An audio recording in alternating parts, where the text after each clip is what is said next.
শতাংশ ডিএ বৃদ্ধি ফলে সরকারি কর্মচারীদের বেতন ঠিক কতটা বাড়ছে রইল হিসাব।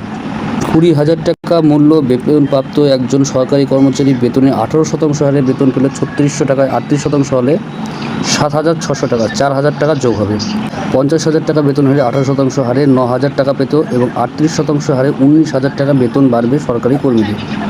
সরকারি কর্মীর বেসিক বেতনে 30,000 টাকা, তাহলে তিনি আগে 18% ডিএ হলে পেতেন হলো অর্থাৎ 5,400 টাকা। 20% হারে ডিএ তিনি হাতে বেশি পাবেন অর্থাৎ 11,400 টাকা, অর্থাৎ দ্বিগুণেরও বেশি। ধন্যবাদ আমাকে দেখার জন্য। বিশাল বড় সুখবর কিন্তু প্রত্যেক রাজ্য সরকারি কর্মচারীদের জন্য চলে এসেছে। ধন্যবাদ আমাকে দেখার জন্য।